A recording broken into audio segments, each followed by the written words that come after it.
Hello दोस्तों, जैसा कि आज आप देख रहे हैं पेलिमोन या प्रोन में उत्सर्जन। और आज हम पेलिमोन या प्रोन के उत्सर्जन के बारे में थोड़ा विस्तार से अध्ययन करेंगे। जैसा कि आप सामने देख रहे हैं, मैंने कुछ इस प्रकार से पेलिमोन का उत्सर्जन अंगों का कुछ प्रश्न दृश्य इस प्रकार से दर्शाया है। आप इसका एक बार स्क्रीनशॉट ले लीजिए, इसके बाद में हम आगे अध्ययन करेंगे। तो मेरे ख्याल से शायद आपने इसका स्क्रीनशॉट ले लिया होगा। जैसा कि आप देख रहे हैं, चलो ऊपर से देखते हैं। पेलिमोन में उत्सर्जी तंत्र निम्न संरचनाओं से मिलकर बना होता है। पेलिमोन में उत्सर्जी तंत्र कुछ संरचनाओं से मिलकर बना होता है, जैसे कि ए है श्रृंगीय ग्रंथियाँ, जिनको हम ग्रीन ग्रंथि बोलते हैं। और सेकंड है पार्श्ववाहिनियाँ। और थर्ड है वृक्कोष।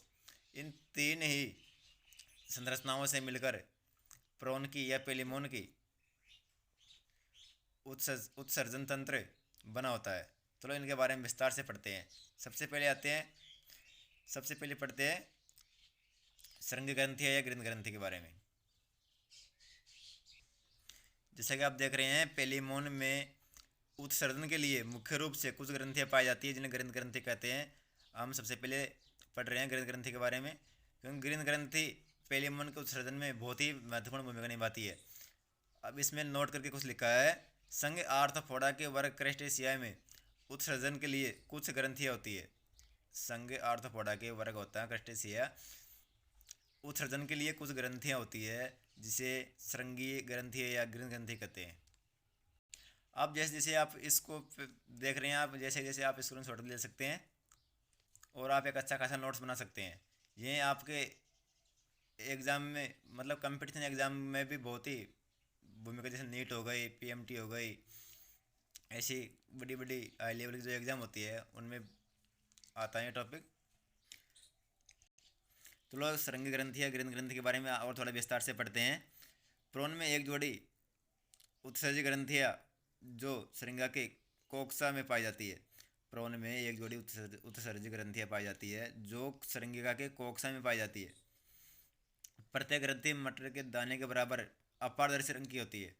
जो प्रत्येक ग्रंथि होती है, जितनी भी श्रृंगी ग्रंथियाँ होती है, ग्रीन ग्रंथि होती है, वो मटर के दाने के बराबर या फिर अपारदर्शी रंग की होती है। और प्रोन में एक जोड़ी उत्सर्जित ग्रंथि पाई जाती है भाई, जो कोक्सा, जो श्रृंगा की कोक्सा में पाई जाती है। जो श्रृंगी ग्रंथियाँ होती है, उन प्रत्येक ग्रंथि के तीन भाग होते हैं भाई। एक तो होती है अंतकोश और ग्रंथिजाला का लेबिरिंथ, और एक होता है आस्य, जिसको ब्लेडर भी बोलते हैं। लेबिरिंथ बोलते हैं, अंतकोश को एंडसेक बोलते हैं। जैसा कि आप इसमें ड्राइवन के अंदर जैसा कि आपको सामने चित्र में दिखाई दे रहा होगा, एंडसेक अंतकोश दिखाई दे रहा होगा। जो आपको ये अंतःकोश दिख रहा है या एंडसेक दिख रहा है, इसकी आकृति कुछ सेम के बीज के प्रकार की होती है। इसकी आकृति सेम के बीज के आकार की होती है, एक छोटी होती है।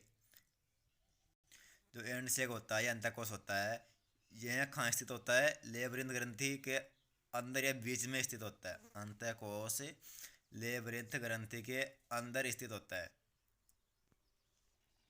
ये जो आपको अंतःकोश दिख रहा है, इसकी भित्ति दो परतों से बनी होती है भाई।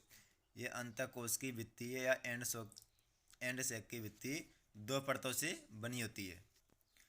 एंड सेक के अंदर एक बड़ी रुधिर अवकाशिका पाई जाती है।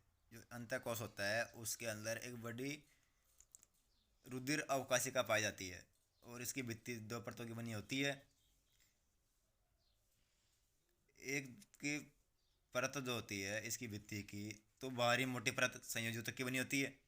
जो अंतःकोश की एक परत होती है, दो परतों में से एक परत होती है संयोजक की बनी हुई।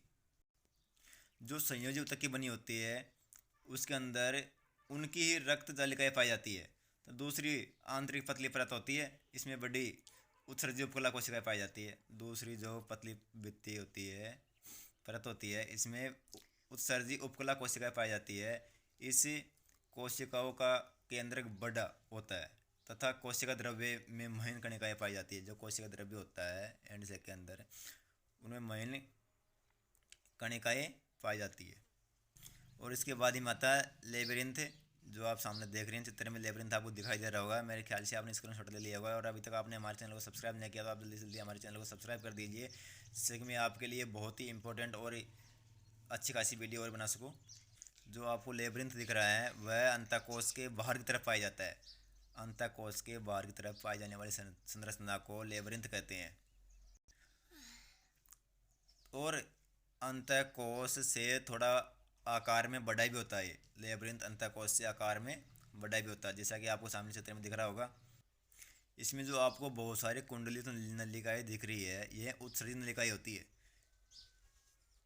इसमें कुंडलित नलिकाएं, उत्सर्जित नलिकाएं होती है। जो ये कुंडलित उत्सर्जित नलिकाएं होती है, ये एक तरफ तो अंतःकोश के अंदर खुलती है, तो दूसरी तरफ ब्लैडर के अंदर खुलती है। तथा प्रत्येक नलिका में छोटी छोटी गुहा भी पाई जाती है। और इसके बाद में हमें पढ़ते हैं आ से ब्लैडर। मैं आपको इम्पोर्टेंट बात बता दूँ कि ब्लैडर को, ये जो ब्लैडर है इसको मूत्रा से भी कहते हैं भाई। ये जो ब्लैडर है इसको मूत्रा से भी कहते हैं, क्योंकि इसके अंदर मूत्र एकत्रित या भरा हुआ होता है, इसको इसलिए इसको मूत्रा से कहते हैं। यह ब्लैडर जो है अंतःकोश के भीतर की तरफ, अंतःकोश के भीतर की तरफ स्थित होता है। मेरे पास ये 2D है, यदि 3D होता तो मैं आपको और शायद और स्पष्ट रूप से समझा देता, और मेरे पास अभी बोर्ड नहीं है इसलिए आपको थोड़ा सा कम समझ में आया हो सकता है। जो आश्चर्य की वाहिका होती है वह छोटे छोटे छिद्र द्वारा बाहर खुलती है। तो शायद मेरे हिसाब से संघीय ग्रंथियों के 3 भाग हमने पढ़ लिए। अंतःकोश पढ़ लिया, लेबरिंथ पढ़ लिया और ब्लैडर भी पढ़ लिया। इसके 3 भाग पढ़ लिए। इसके बाद मतलब सेकंड नंबर पे पार्श्ववाहिनियाँ। और पार्श्ववाहिनियाँ को लेटरल डक्ट्स बोलते हैं। मैं आपको एक बार फिर से बता रहा हूँ, यह आपके एग्जाम के लिए बहुत ही इंपॉर्टेंट टॉपिक है। हो सकता है मेरे पास बोर्ड नहीं इसलिए आपके कम समझ में आए। मैं प्रयास करूँगा आपको और भी अच्छी खासी तरीके से समझाने के लिए। प्रत्येक संघीय ग्रंथि के पीछे की तरफ एक लंबी सक्रिय वाहिका निकलती है जिसे पार्श्ववाहिनी कहते हैं। प्रत्येक संघीय ग्रंथि के पीछे की तरफ एक सक्रिय वाहिका निकलती है जिसे पार्श्ववाहिनी कहते हैं। यह पार्श्ववाहिनियाँ पीछे की तरफ वृक्क कोश में खुलती है।